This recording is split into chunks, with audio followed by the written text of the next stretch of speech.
Let's now talk about China. Xi Jinping has been in power for a decade. Do you know what is the biggest casualty of his reign? Human rights. Would you like to see an example? Take a look. 不是啊，我们的复核结果还没有出来。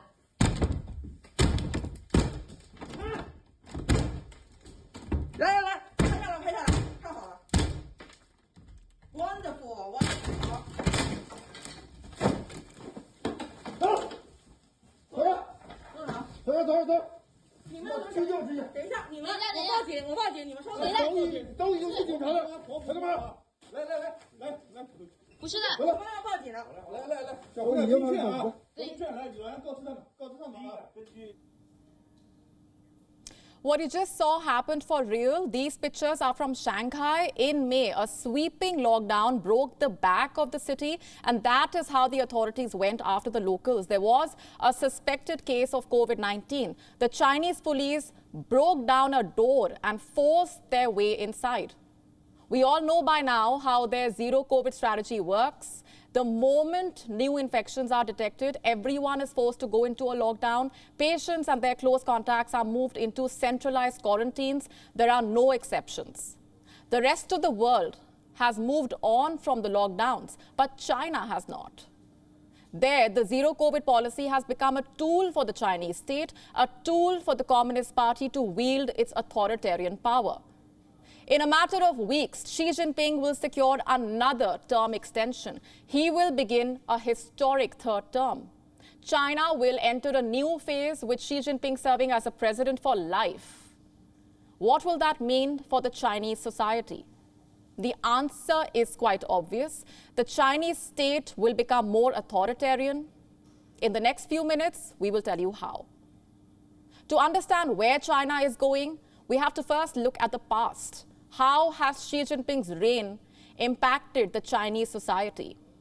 Well, under President Xi Jinping, the party has crept into every aspect of life, whether it's Hong Kong, Xinjiang, Tibet, or for that matter, the private sector of China. All of them have been forced to bend to the will of the Communist Party.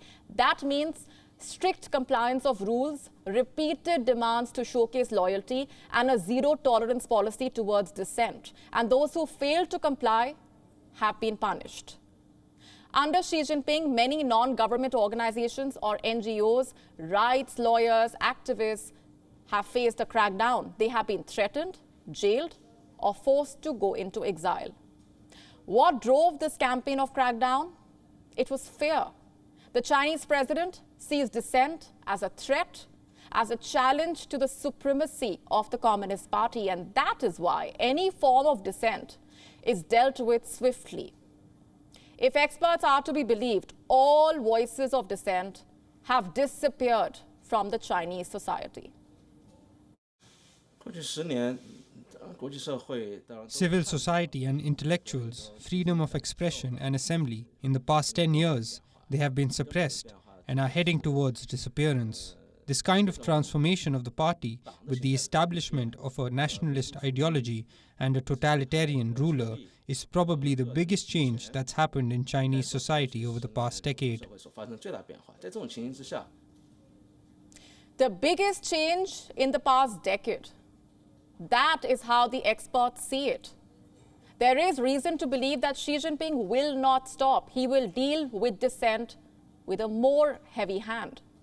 The Communist Party will get stronger, and by extension, Xi Jinping's grip on power will strengthen as well.